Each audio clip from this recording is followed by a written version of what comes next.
El apóstol Pablo se ha enterado del desorden con el que se desprecia a la Iglesia y se humilla a los pobres. Además, la forma indigna en que se celebra la Cena del Señor es un pecado contra el cuerpo y la sangre de nuestro Señor. Hoy los pastores, maestros defensores de la palabra que están aquí con todos ustedes son Ramón Ubillos, Federico Aparici y Carlos Reich. Y nos toca leer la porción de las Escrituras en el libro de Primera de Corintios, capítulo 11, versículos 17 al 34. Federico, ¿tú puedes leer la palabra del Señor? Dice así: al anunciaros esto que sigue, no os alabo, porque no os congregáis para lo mejor, sino para lo peor. En primer lugar, cuando os reunís como iglesia, oigo que hay entre vosotros divisiones, y en parte lo creo. Es preciso que entre vosotros haya divisiones para que se pongan de manifiesto entre vosotros los que son aprobados. Cuando pues os reunís vosotros, eso no es comer la cena del Señor. Al comer, cada uno se adelanta a tomar su propia cena, y mientras uno tiene hambre, otro se embriaga. Pues ¿qué? ¿No tenéis casas en que comáis y bebáis? ¿O menospreciáis la iglesia de Dios y avergonzáis a los que no tienen nada? ¿Qué os diré? ¿Os alabaré? En esto no os alabo. Yo recibí del Señor lo que también os he enseñado, que el Señor Jesús, la noche que fue entregado, tomó pan, y habiendo dado gracias, lo partió y dijo: tomad, comed, esto es mi cuerpo, que por vosotros es partido. Haced esto en memoria de mí. Asimismo tomó también la copa después de haber cenado, diciendo: esta copa es el nuevo pacto en mi sangre. Haced esto todas las veces que la bebáis en memoria de mí. Así pues, todas las veces que comáis este pan y bebáis esta copa, la muerte del Señor anunciáis hasta que Él venga. De manera que cualquiera que coma este pan o beba esta copa del Señor indignamente, será culpado del cuerpo y de la sangre del Señor.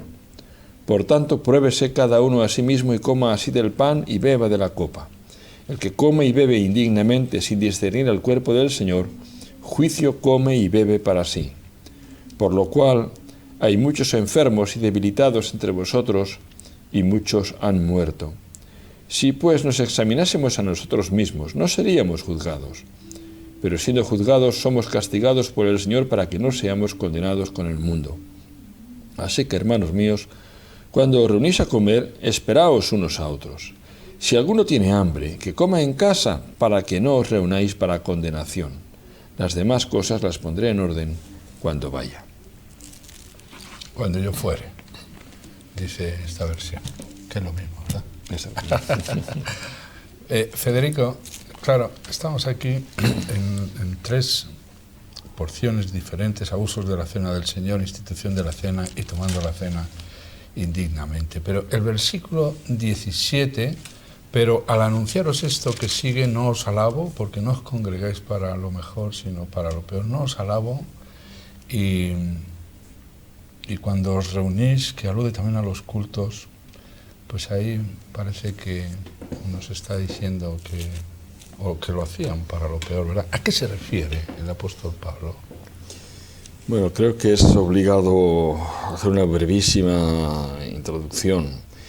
Y es que en la iglesia de Corinto, pues había muchos problemas. Era una iglesia donde se habían introducido personas que enseñaban doctrinas erróneas, y donde había personas también que dejaban mucho que desear, hasta el punto de que el propio apóstol pues duda, sin decirlo, pero se sobreentiende en su lenguaje, que allí había gente que no era lo que decía ser.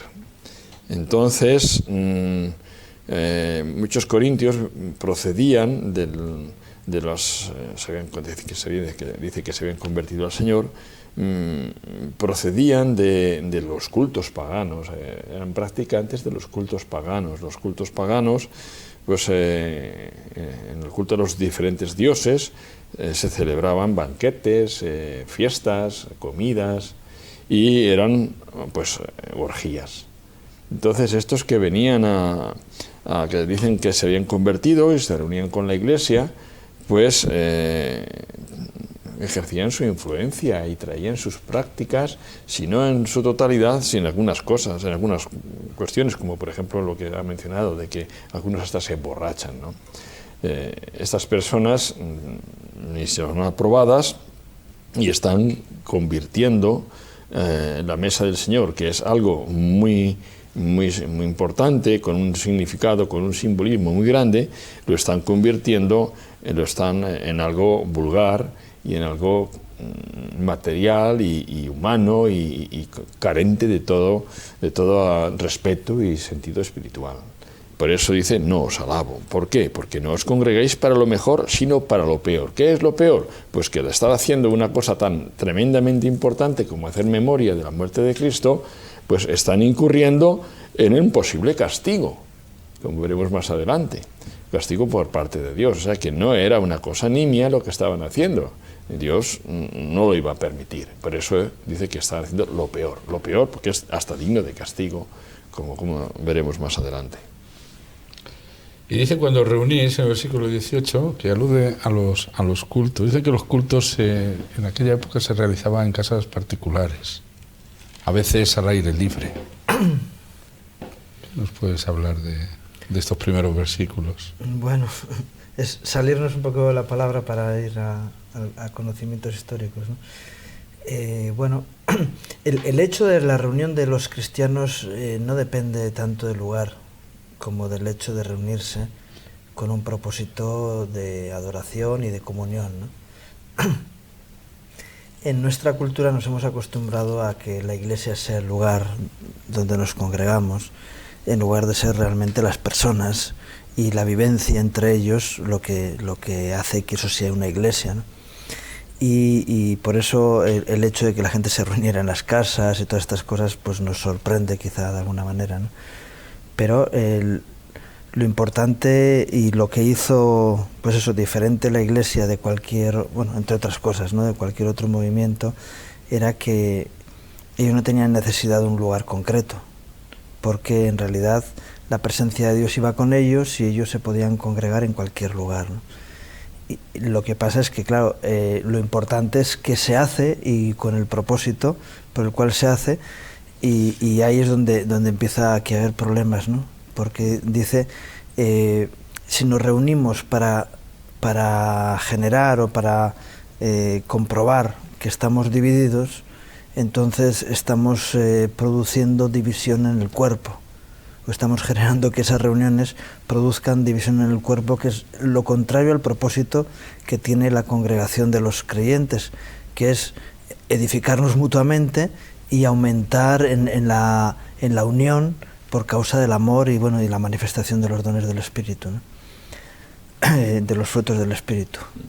Especialmente eso, reunirnos para eso, para que haya esa edificación. Lo que era normalmente un culto era pues eso, no algo estructurado como muchas veces ahora nos encontramos, sino cada uno que traía algo de bendición, palabra o incluso bendición natural, la ponía o la compartía con el resto, tanto en lo espiritual como en lo natural, compartían lo que eran y lo que tenían. Se leían también las cartas de... Bueno, se leían las cartas y se leía la palabra que en ese momento tenían entre ellos, que era la Torá, y bueno, buscaban en oración la dirección de Dios para sus vidas. Y si alguno tenía que compartir algo de lo que había en su intimidad recibido, revelación o palabra o algo, lo compartían también allí.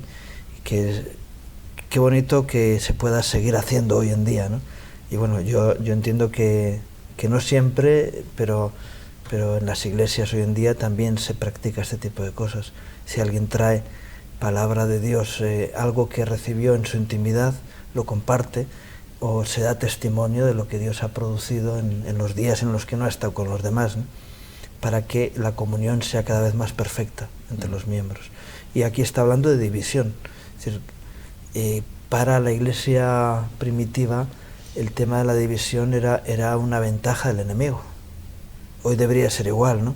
Es decir, entre los hermanos lo que tiene que haber es un amor entrañable que nos lleva a estar cada vez más compenetrados unos con otros y bueno, las diferencias personales se van limando en la medida en que juntos buscamos a Dios. Y parece ser que aquí daban por hecho que la división tenía que ser algo aceptado. Y por eso dice que en parte lo cree, ¿no? En parte lo creo. Que estuviera ocurriendo, ¿no? Dice, en parte lo creo porque es preciso que entre vosotros haya disensiones para que se hagan manifiestos entre vosotros los que son aprobados.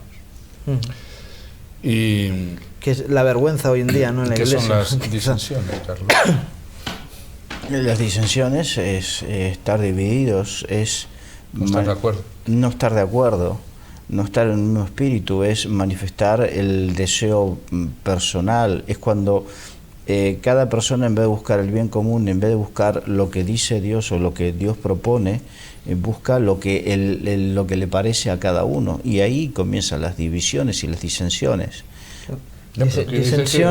Disensión quiere decir dos sentidos, dos formas de expresar o de sentir las cosas, ¿no? Bueno, especialmente si tú escuchas algo que no estás de acuerdo. Esa palabra es preciso, es muy importante. Por eso antes me he referido que el apóstol Pablo no estaba sancionando a todos los que estaban allí presentes, o sea, no estaba aprobando, no sancionando, sino aprobando a todos los presentes, porque evidentemente allí lo que se había es que había muchas personas que decían que se habían convertido, pero que estaban dejándolo en entredicho por su actitud, por su comportamiento, por su forma de hacer las cosas, por su espíritu, por sus motivaciones. Entonces, dice, es necesario que haya, y conviene que haya entre vosotros, y es normal que haya divisiones. ¿Para qué? Pues para que se pongan de manifiesto quiénes son los aprobados. ¿Qué es aprobados? ¿Qué significa? Aprobados en su conducta, aprobados delante de Dios. Hay otros que no son aprobados delante de Dios. Su conducta no puede ser aprobada. ¿Por qué no puede ser aprobada? ¿Porque no han aprendido o porque no han nacido de nuevo?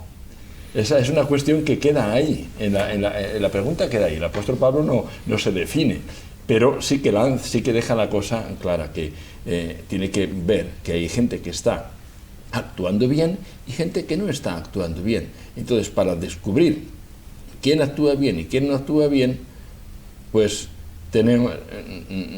se tiene necesariamente que producir esas divisiones. Sí. Entonces, ahí entramos ya en el juicio de la conducta, y es lo que el apóstol Pablo está reprochando, la mala conducta. Y quien se comporte mal, pues estará demostrando su comportamiento no podrá ser aprobado y quedará en evidencia, y el que se comporte bien, pues sí. Pero por ejemplo, un creyente se comporta mal si no rechaza las cosas del mundo, por ejemplo. Bueno, un creyente se puede comportar mal por muchas razones. Se puede comportar mal porque es un neófito, no sabe nada y trae costumbres y hábitos y cree que hubo maneras de hablar, y entonces cree que mientras no aprenda según qué cosas, pues sigue comportándose igual. Naturalmente, esto hasta un punto, porque cuando uno se convierte de verdad, el Espíritu Santo nace en su vida y el Espíritu le habla. Pero poco a poco. Y le hace. Ahora, el conocimiento es el que se adquiere poco a poco. Y efectivamente una persona, hasta que adquiere conocimiento, puede cometer errores. Porque eso es el conocimiento lo que tiene que adquirir. Pero una cosa son los errores y otra cosa son los comportamientos. Sí, las actitudes. Y las actitudes. Porque, si nos vamos un poquito atrás en la primera carta a los Corintios, por volver al tema de la disensión, porque ahora estamos hablando de comunión, ¿no? De alguna forma hoy estamos tratando el tema de la comunión, ¿no? Y Pablo ya en el capítulo 2, 3, por ahí está hablando de que hay cosas en las que estamos de acuerdo y hay cosas en las que no estamos de acuerdo, porque en algunas alcanzamos luz y en otras todavía no la tenemos. Y la disensión dentro de la Iglesia es algo que es natural en el ser humano y va a estar presente, ¿no?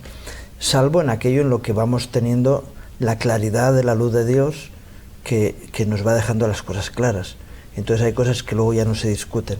Y en parte yo creo que está hablando de que es necesaria la disensión para que se conozca quién es y quién no es, en el aspecto de poder asumir que no todos estamos absolutamente pensando lo mismo en todo.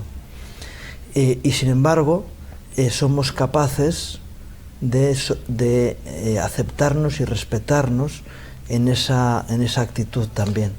Claro, sí, esa es una forma de dar por sentado que todos son creyentes. Ahí para ello yo no digo nada los en que contra, son, pero curiosamente luego cuando ves la historia de la Iglesia, cómo ha habido gente que ha impuesto sus creencias, porque dice, bueno, ¿quién tiene la razón? Si tenemos que sentir lo mismo, ¿quién tiene la razón? Es el gran conflicto de la Iglesia en 2000 años. Sí, pero eran los no creyentes los que impusieron. Claro, creo que también Por eso, porque la actitud que tienen es la imposición. Claro. Y sin embargo, el mismo Señor, cuando estaba en la tierra, Él hablaba verdad. Sin embargo, no la imponía. Sino que daba el tiempo y el espacio suficiente a sus discípulos para que fueran aprendiendo la luz que Él les daba. Sí. Como buen maestro, ¿no? El Señor da tiempo, por supuesto.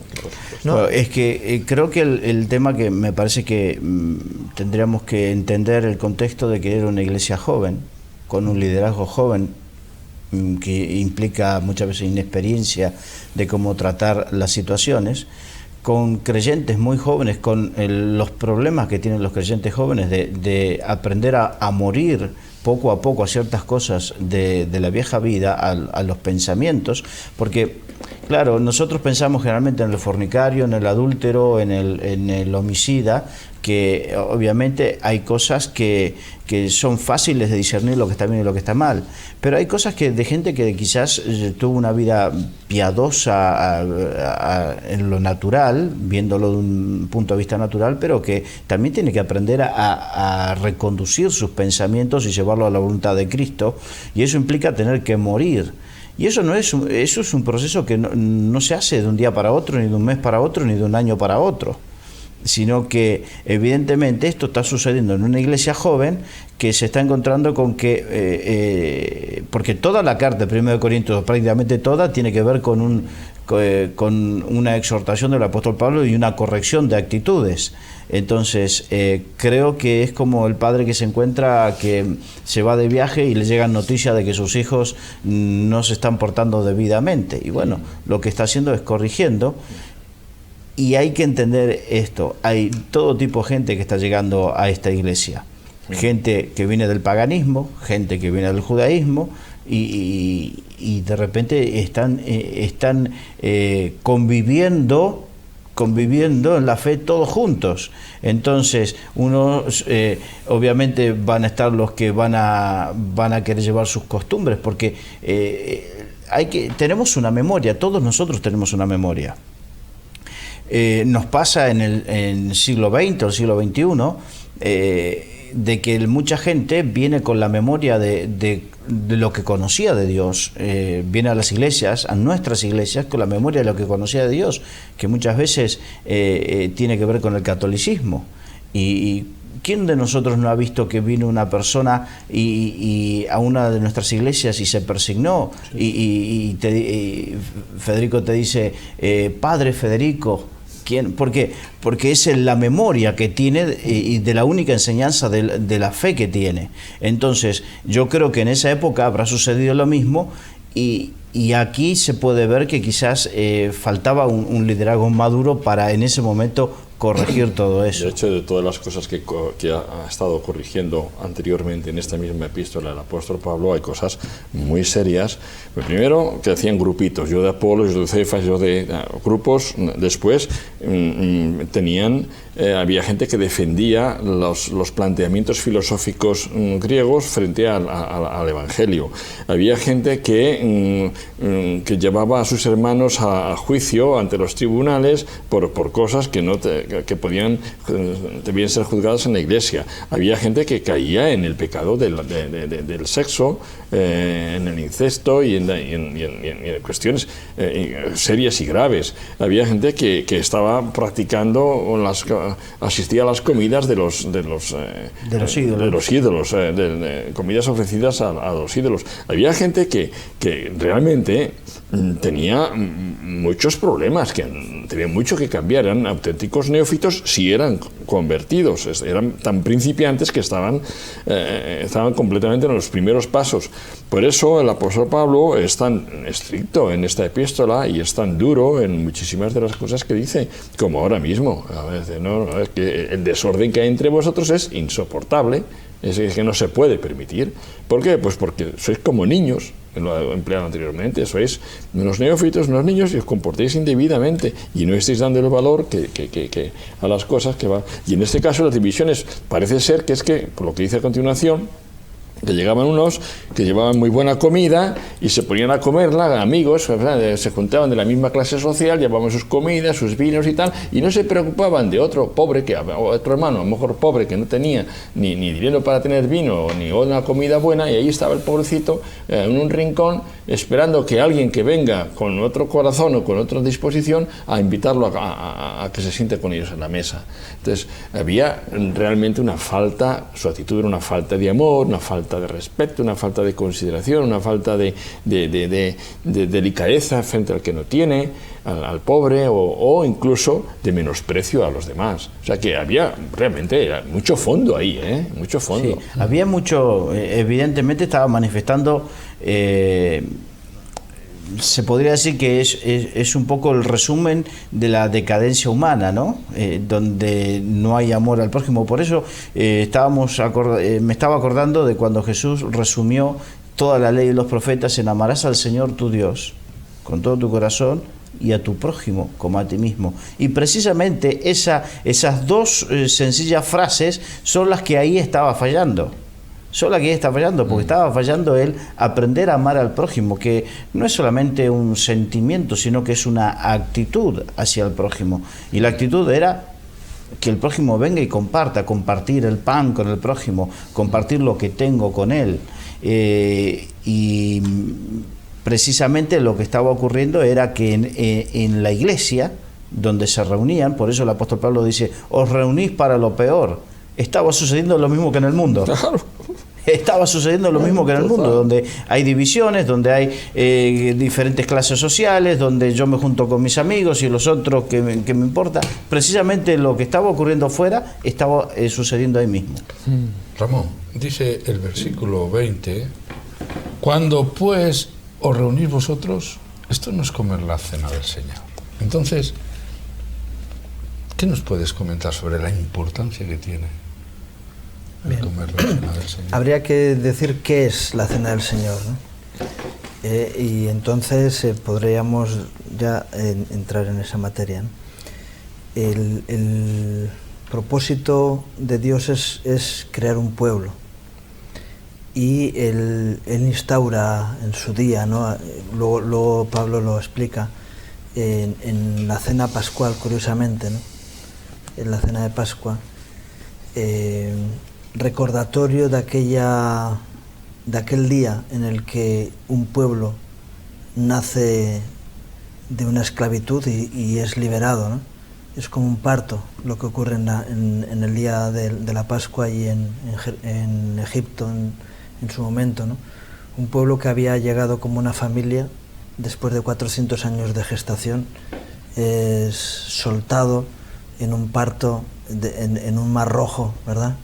Como si fuera un parto de un niño, de una mujer, y el pueblo de Israel está celebrando esa efeméride de la Pascua como el surgimiento de un pueblo, y ahora Jesús instaura esta nueva cena como el nacimiento de un pueblo restaurado en él, con otro mar rojo, que es la propia sangre de Cristo, ¿no? Y el hacer este acto, instaurar yo no quiero llamarlo rito, sino recordatorio, es proclamar lo que une a ese pueblo el punto desde el cual el pueblo se une, ¿no? Que es el lugar central de la historia de la humanidad, que es la muerte de Cristo en la cruz, ¿no? Y el tener en cuenta que ese es el principio que nos une como pueblo, es lo que es la instauración de la cena. La consecuencia, una vida de relación humana diferente que la que hay hasta ese momento.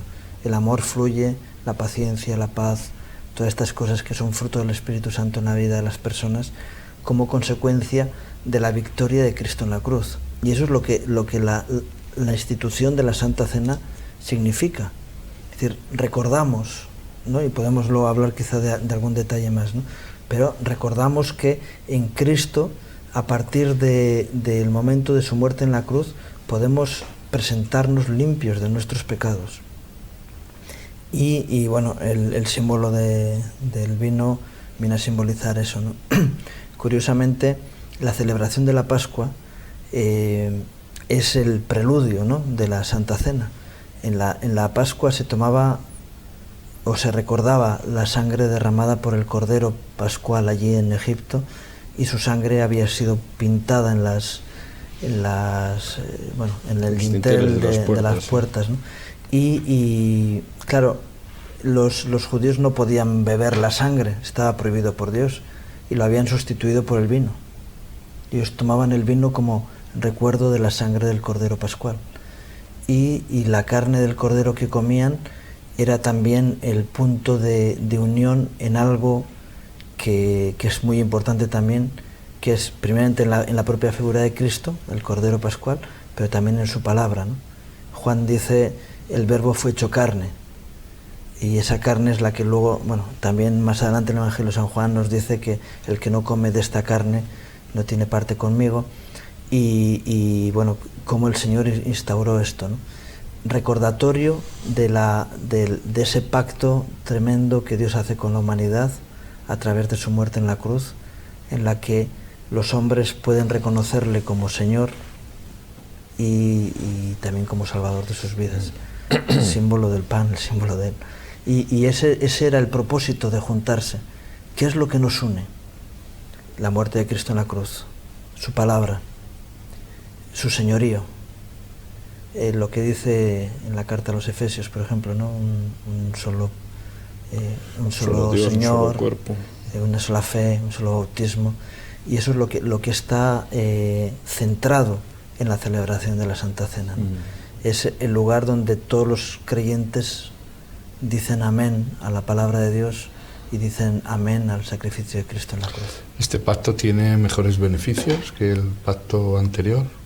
Y además es para toda la eternidad. Hombre, el pacto es en la nueva, el nuevo pacto, quiere decir, pacto es un contrato, ¿no? Un acuerdo, un trato por parte de Dios. Si antes Dios tenía el antiguo pacto miraba en una dirección, ahora el nuevo pacto mira en otra dirección. ¿Cuál es esa otra dirección? Pues el sacrificio de nuestro Señor Jesucristo, como ha dicho muy bien Ramón. Yo quisiera, para no puntualizar un poquito más o ampliar un poco más lo que el tema de la mesa del Señor, porque Ramón ha dicho mucho. Yo solamente quiero comparar esto, lo que él ha dicho, con lo que estaban haciendo los corintios y por qué, para entender mejor el reproche del apóstol. Si aquella cena del Señor era un acto memorial, porque lo dice a continuación, haced esto, cada vez que comierais este pan, en mi muerte anunciáis, cada vez que bebéis esta copa, mi muerte anunciáis hasta que venga. Entonces, si es un memorial, y se juntan para honrar, para dar gloria a Dios, para adorarle, para reconocer y darle gracias por toda la obra tan maravillosa que ha hecho a nuestro favor, muriendo en nuestro lugar. Este es un acto de adoración, es un acto de alabanza. Fijaos cómo se puede sentir Dios cuando en un acto así, que implica una nueva naturaleza, un arrepentimiento del pecado, un abandono del pecado, un acercarse a Dios, un amar la santidad, un nacer del Espíritu, una nueva vida, a la piedad, a la santidad, a la fe, al amor, a la humildad, a tantas cosas, resulta que la gente está ahí, pues, celebrando una fiesta, emborrachándose y haciendo todo menos alabar a Dios. O sea, eso no tiene sentido de ningún tipo. Por eso entiendo que llega el apóstol Pablo a decir algo que es muy importante. Aquí no venís a comer, a hincharos de comida. Si alguien tiene hambre, que coma en su casa. Aquí venís a hacer memoria. Entonces, lo que estáis haciendo, eso no es celebrar la mesa del Señor. La mesa del Señor es otra cosa. Es juntarse para recordarle, para hacer memoria de Él, para darle gracias, para glorificarle, para adorarle por lo que Él ha hecho por nosotros, para acordarnos de cómo se ha hecho hombre y cómo ha muerto en nuestro lugar, cómo ha derramado su sangre por nosotros, cómo nos ha dado vida, cómo ha traído la vida nuestra, ha creado la vida para nosotros, cómo nos ha introducido en la vida, porque nosotros estábamos muertos en delitos y pecados. Entonces, todo menos una borrachera.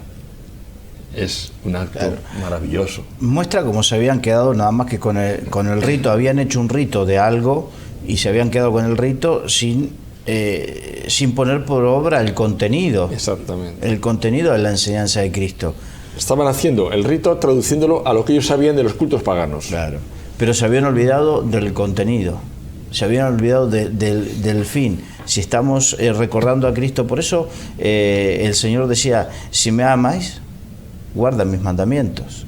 Entonces, si tú me quieres recordar en algo, guarda mis mandamientos. Recuérdame guardando lo que yo te enseño, guardando lo que para mí es importante. Obedeciendo. Sí. También es un poco la importancia del futuro. Vamos a hablar de ese pacto y de...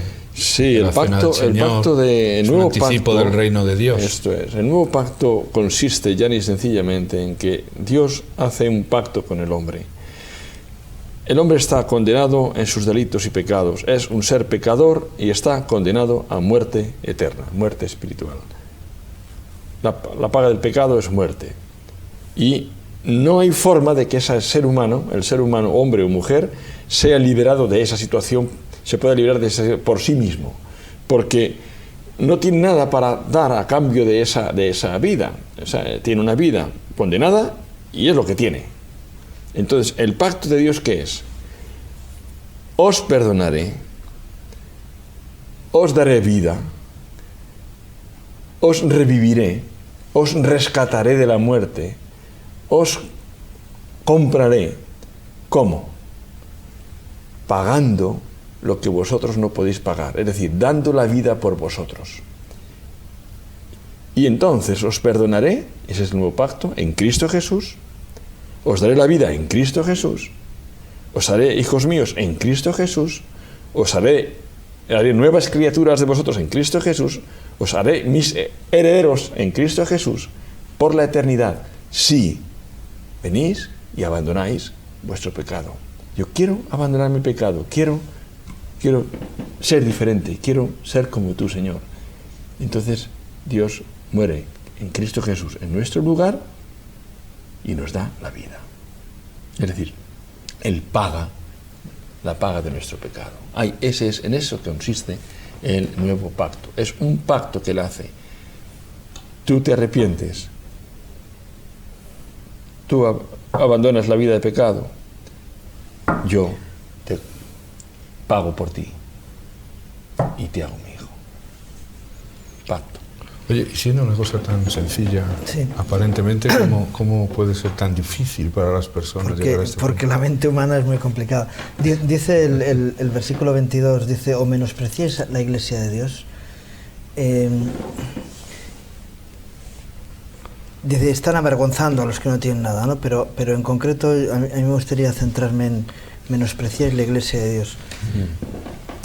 Cuando, claro, aparte de nuestra relación con Dios, es importante lo que Dios quiere que hagamos con referencia a aquellos que nos rodean, ¿no? Entonces, la vida de iglesia es una vida importante, y el reconocer a la iglesia a nuestro alrededor es algo importante. Nos ayuda, nos cubre, nos alienta también y nos protege en la vida en común con los hermanos, pero también es el lugar donde nosotros vamos a desarrollar nuestra realidad personal, si somos o no somos, en respeto, entrega y dedicación hacia los hermanos también.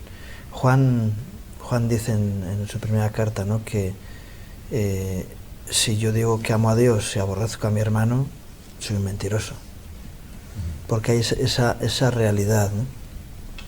Y entonces, una de las reacciones que se manifiestan en la vida de un nuevo creyente es que uno empieza a tener un valor diferente a las personas que le rodean, como consecuencia del nuevo nacimiento, ¿no? Y por eso hace hincapié del menosprecio a la Iglesia. Y luego en los símbolos vamos a ver también que dice el que no discierne el cuerpo de Cristo en varios aspectos, pero uno es en el aspecto congregacional también, ¿no? Y claro, es lo que hace diferente a la Iglesia de Cristo del resto, ¿no? Que la relación entre los congregantes no es solamente una relación de club social o de aspecto religioso, sino que es una relación más de cercanía entre los llamados hermanos, ¿no? Hay una relación mayor que el hecho del rito. Quieres estar con hermanos en lugar de estar con otra gente, quieres comprometerte con los hermanos en un compromiso de vida, etcétera, etcétera, ¿no? Es algo más.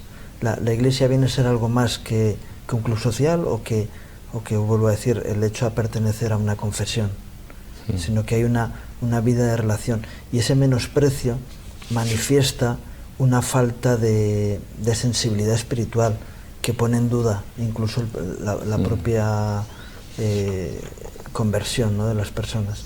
Sí, ese menosprecio me alegro que lo haya sacado, porque eso demuestra el criterio, la idea que ellos tenían de la Iglesia.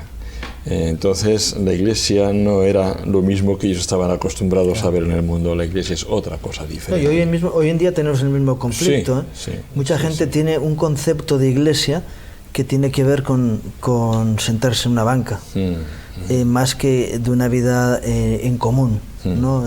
En muchos aspectos. De hecho, la Iglesia,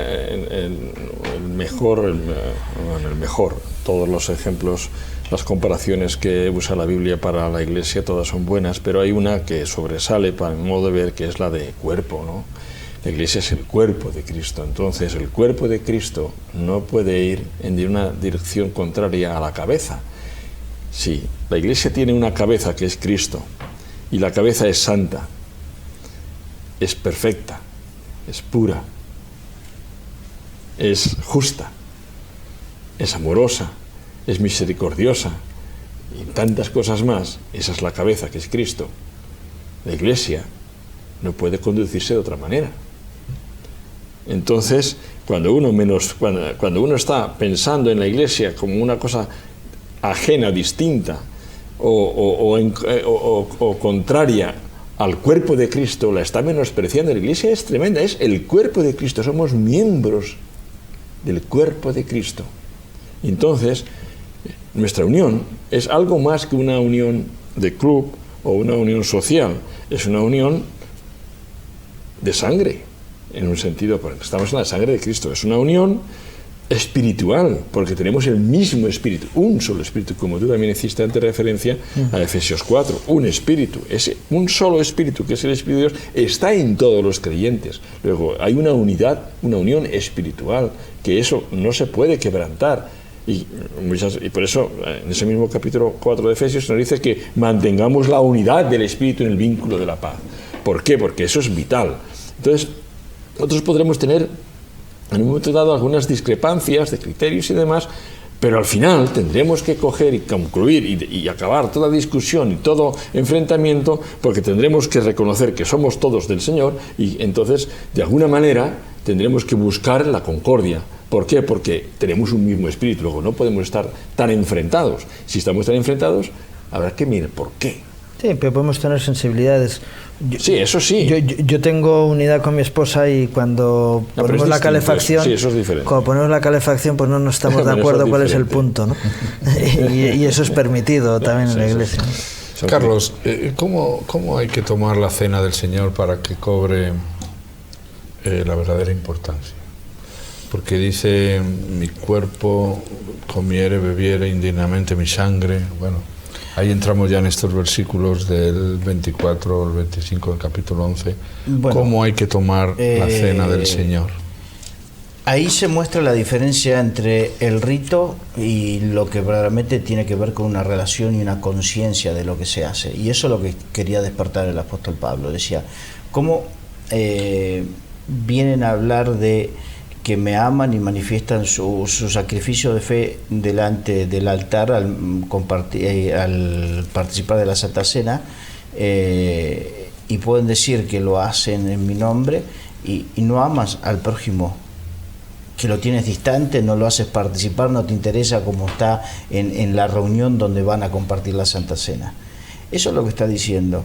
Yo creo que porque la mayoría de las religiones paganas, o por no decir todas, tenían una relación con su deidad, pero no, esa deidad no lo llevó a tener una relación con el prójimo.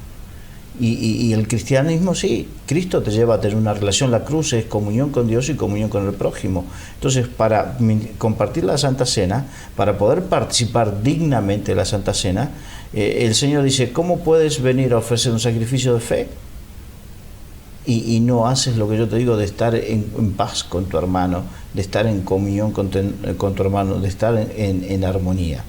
Entonces ahí es donde insta a que antes de ofrecer sacrificio de fe vayamos y arreglemos nuestras cuentas con el Señor, arreglemos nuestras cuentas con el hermano, con quien debemos hacerlo, ¿no? Entonces ahí habla de los odios, ahí habla de las contiendas, ahí habla de las rencillas, ahí habla de la amargura, ahí nos muestra todas las circunstancias que pueden haber en personas que en un momento pudieron discutir, que pudieron acalorarse, que pudieron tener una disensión profunda y no arreglaron su situación. La Biblia dice que no se debe poner el sol sobre nuestro enojo. Significa que, bueno, yo puedo, airados pero no pequéis, dice, puedo tener una relación, un mal momento contigo, Federico, o contigo, pero lo que dice el Señor que debemos aprender a ir y perdonarnos y amarnos, y ahí sí podemos participar dignamente de la cena del Señor. Y habla también de pecados ocultos, y habla de una doble vida, y habla de un montón de cosas. A mí me viene a la mente los mafiosos, ¿no? Que tan adeptos a tomar la comunión en la Iglesia Católica, y quizás en ese mismo momento están arreglando matar a alguien.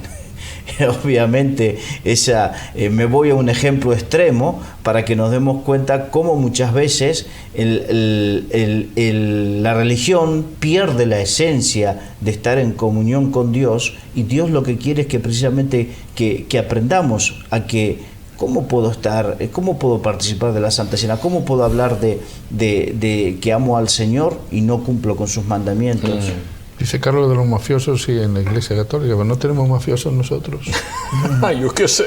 Yo por dar ejemplo, un ejemplo práctico que vemos en las películas. Espero que no. Pero una cosa es que no hace falta ir.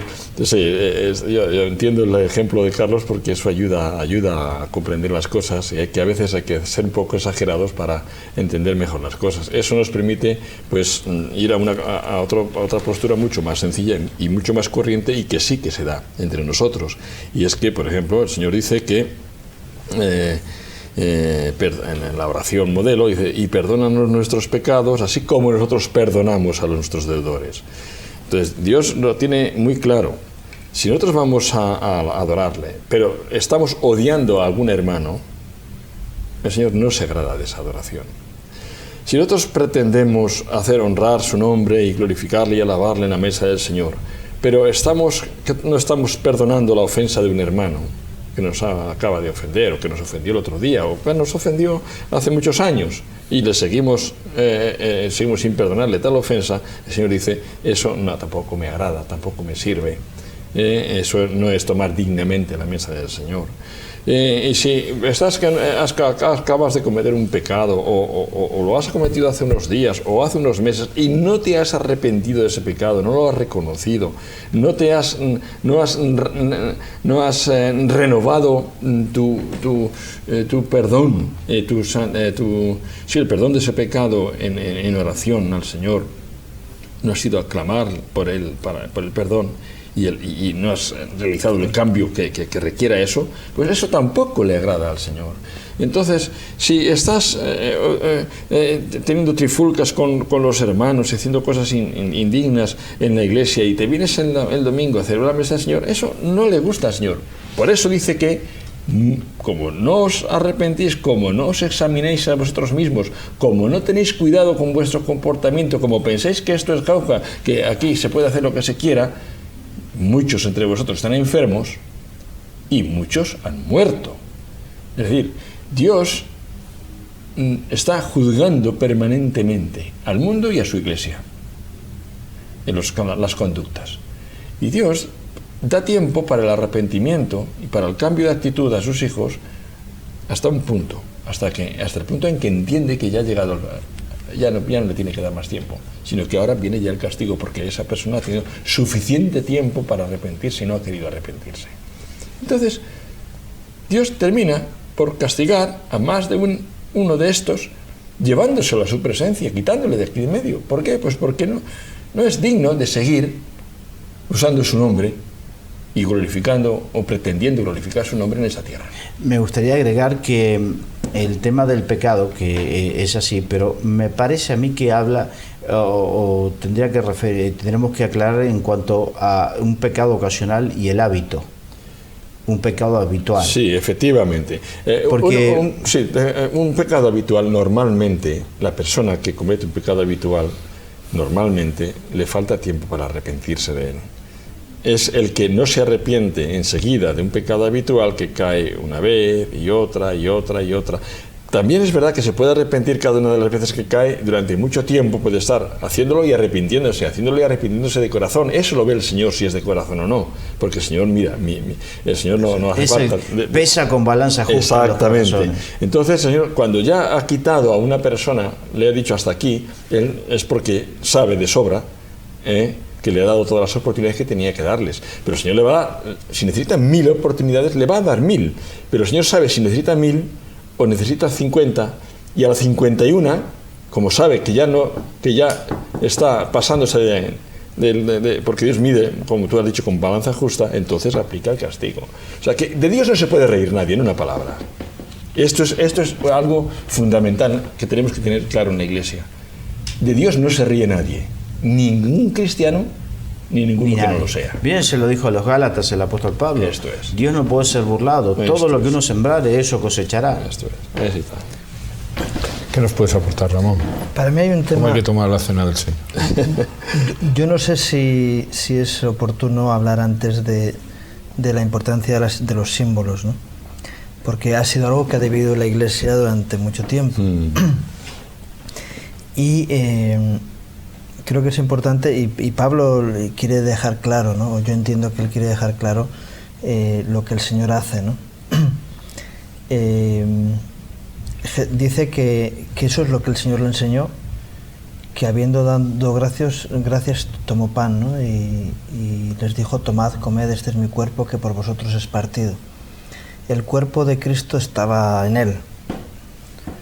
Y él está repartiendo el día de la institución de la Santa Cena un símbolo de su propio cuerpo. Es decir, él no cortó trozos de su carne y repartió a los discípulos, sino que, y yo creo que lo hizo en ese momento porque su cuerpo era algo absolutamente distinto del pan que estaba utilizando, ¿no? Para que quedara claro. Entonces Jesús reparte el pan entre sus discípulos, simbolizando el cuerpo que ese mismo día, a la mañana siguiente, iba a ser martirizado, ¿no? Y él dice: tomad, comed de este pan, ¿no? Él lo llama pan. No, pues esto es mi cuerpo que por vosotros es partido, haced esto en memoria de mí. Y les dice: tomad, y ¿para qué? Para que participéis de lo mismo que yo soy, de mi propia esencia. Y les está repartiendo lo que él es en ese símbolo que es el pan, ¿no? Este cuerpo que va a ser dañado por vosotros, ¿no? Partido por vosotros. Y seguido dice: asimismo toma también la copa, Y dice, esta copa es el nuevo pacto en mi sangre. Haced esto todas las veces que bebáis en memoria de mí. La sangre de Cristo está en sus venas y en sus arterias en ese momento. Él no hace una punción. De hecho, ninguno de los que estaban allí presentes hubiera participado en un hecho semejante, porque hubiera sido abominación para todos ellos, ¿no? Y Jesús tampoco lo hace. El sumo sacerdote por la eternidad no hace esas cosas, ¿no? Y sin embargo tiene un símbolo de su propia sangre, que es el vino, igual que antes comentaba que simbolizaba también en la cena pascual a la sangre de aquel cordero. Sí, es que la doctrina de la transustanciación, nosotros, claro, esto necesitamos aclararlo de cara a los católicos. Para nosotros no haría falta una aclaración de ese tipo, porque sabemos de sobra que eso es un símbolo y no lo que los católicos enseñan sobre la transustanciación. Para mí el problema que tienen nuestros amigos católicos es que, como están acostumbrados a la religión, es decir, como conjunto de ceremonias y de ritos, necesitan ritos para darles un valor. Entonces, el sacrificio lo necesitan, entonces lo convierten en un rito, y la adoración la convierten en un rito, y todo lo convierten en un rito. Entonces, hacen el rito y ya está todo arreglado. No, eso no es el espíritu bíblico. Aquí no hay un rito, aquí hay una celebración, hay un recordatorio. No es un rito, porque los ritos y las ceremonias están abolidas en la Iglesia de Cristo. De hecho, en la palabra lo dice bien claro, cuando se refiere a los ritos y las ceremonias judías, que todas ellas han quedado caducas, han quedado acabadas, han quedado cumplidas y han cumplido su objetivo, que era apuntar a la realidad. Ahora tenemos la realidad. Ya no necesitamos más ritos ni más ceremonias. Ahora necesitamos realidad espiritual, vida espiritual. Y la adoración es, como el propio Cristo dijo a la mujer samaritana, la oración, el verdadero adorador adora en espíritu y en verdad. No necesita ritos ni materias para adorar. ¿Por qué? Porque adora en espíritu y en verdad. ¿Cómo adoramos al Señor en espíritu y en verdad? Recordando que Dios se hizo carne y murió en nosotros, por nosotros. Recordando que Dios se hizo carne y dio su vida en su sangre por nosotros. Eso es en espíritu. En verdad, no materialmente, sino en espíritu. Igualmente los símbolos no son santos. Exactamente. Sino que el santo es la Iglesia y santo es el Señor. Es el Señor y su sacrificio, ¿no? Y digo porque a veces la gente participa en la Cena del Señor y le da importancia a lo que tiene entre manos. Por la influencia católica. Entonces dices, mira, el vino es vino y va a seguir siendo vino. Pero antes lo hemos estado hablando y yo sigo diciendo lo mismo. El hecho de la Santa Cena tiene su trascendencia. Es decir, produce un efecto espiritual, porque estás proclamando algo, recordando algo. Pero por la adoración, no por los elementos. No por los elementos, sino porque estás reafirmando una verdad. Efectivamente. Y eso sí tiene influencia en la vida de las personas. Cada vez que proclamamos a Cristo como Señor de nuestras vidas, eso tiene una influencia en nuestra vida. Cada vez que recordamos su sacrificio en la cruz, eso tiene una influencia en nuestras vidas. Cada vez que estamos siendo atacados por una tentación y proclamamos la sangre de Cristo en nuestras vidas, nos da victoria sobre ese problema, etcétera, etcétera. Yo el otro día estaba con mi cuñada, que es católica, y a mí me hablaba de cuando estaba comulgando, y me decía que cuando ella tomaba la hostia, que sentía que el Señor estaba con ella, que había una presencia. Es una presencia mental. Espiritualmente eso tiene que ver con la presencia también que nosotros sentimos sin necesidad. Eso tendrá que ver con la fe. Porque algo tiene que haber. Pero tiene que ver con la fe con la que uno participa. Que ellos leen la palabra de Dios también. Yo creo que tiene que ver más con temas sentimentales. Porque de hecho, nosotros participamos en la Santa Cena y nos sentimos fortalecidos, confortados en el Señor. Y eso mismo puede sentir esa persona y decir, no, es la presencia de Dios. No, estoy confortado. Le has enseñado que cuando tomas la comunión, la hostia, estás recibiendo el cuerpo del Señor y se lo cree, esa persona, cuando hace ese acto, si es sincera, si es auténtica, tiene que sentirse maravillosa, que estoy recibiendo el cuerpo del Señor. En realidad, es una persona que está engañada y lo que tiene es una autosugestión, es un autoconvencimiento. Doctrinalmente eso no tiene fundamento, por consiguiente cuando le dices, no, eso sí, entonces se derrumba. No, Lo que salva no es tomar el cuerpo de Cristo, lo que salva es el arrepentimiento y el perdón de los pecados. Y la fe en aquel que lo hizo. La fe en la obra redentora de Cristo. Entonces, si yo tengo la fe en la obra redentora de Cristo, porque si no podríamos también entrar en las diferentes formas en que hay iglesias que yo he visto que lo beben en una sola copa y otras iglesias que tienen una copita individual. Entonces, que nos vamos a entrar eso es claro, la ceremonia es que eso es dar valor a las cosas. A las cosas, a los elementos. Entonces ahí entraríamos en el panteísmo y en tantas cosas. Por eso, entonces, de ahí vienen las reliquias y de ahí vienen tantas cosas. Pues si yo tengo un trozo de piel de San Benito en mi casa, pues tengo que ser bendecido, porque eso, que es santo, que procede de una... Pues qué privilegio, qué bendición, la cosa, ¿no?